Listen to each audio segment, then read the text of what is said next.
To supersize your business, you cannot pour from an empty cup. Sharon Horne-Ellstrom here, and our idiom today is you can't pour from an empty cup. And we know I don't like the word can't, but the truth is, if there's nothing in your cup, there's nothing to share. This idiom's been around for a long time.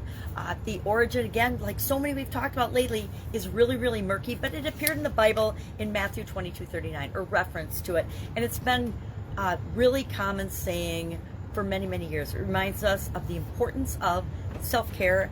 And our topic, we're switching gears in the annual challenge. We're talking about emotional well-being, the emotional aspect of us as humans as part of the life framework. Remember, we've got, may or may not, each of us have different frameworks that we use, or processes or systems to make our lives work, to make them understandable and simplified. And I use a 9-part life framework: physical, mental, emotional, spiritual, financial, relationships, contribution, and in 2021 I added communication and confidence, because I think those are 2 core areas that impact all the other areas and aspects of our life, right? I think I said financial and relationships, right? Anyway, 9 of them. So what does you can't pour from an empty cup have to do with building and growing and supersizing our business? Well, there's a reason when we get on an airplane that one of the first things they tell us in the safety message is, in case of an emergency, put on your air mask before you help someone else put on theirs. Why? Because if you can't breathe and die, you can't help anyone else. Kind of goes without saying. The same is true with your life preserver. You better grab a life preserver so that you can help save other people. If you're on a ship, remember the safety protocols on cruise ships, on cruises that I've been on. But it's so true of our businesses as well. If we are not taking care of ourselves, continuing to grow and learn, model the behaviors and the values that we want to see in our organization, other people aren't going to do it in our organization for us. It's up to us to lead. And I think leadership is one of the most important ways where this is true.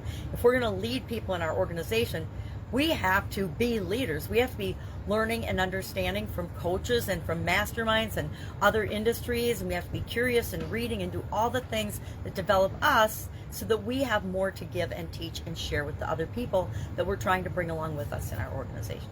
At least that's one of my core beliefs.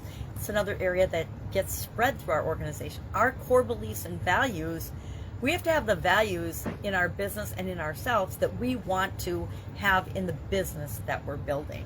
And we do that by example, right? We share by our behaviors, not just our words and the things we say, but how we act and how we behave. It's a tale as old as time that we do what other people demonstrate to us. We behave, especially in our organizations and cultures, the way the leadership does, right? And if they are behaving in ways that are inappropriate, guess what happens? That trickles down through the entire organization.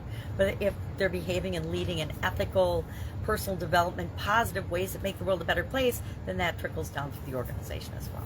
Love to know your experience with this particular one. You can't pour from an empty cup. Reminds me to stop and take a break and recharge my batteries sometimes. Sometimes we need to just get away from our work life and enjoy nature, enjoy the things that are good in our lives and that are going right around us in order to help recharge our batteries. Sometimes we just need a break. So I'd love to know your experience with this particular idiom. Share in the comments below, and I'll of course see you tomorrow with another interesting idiom. What does it mean? Where does it come from? And how might you apply it and use it in your business right now? Have an amazing day.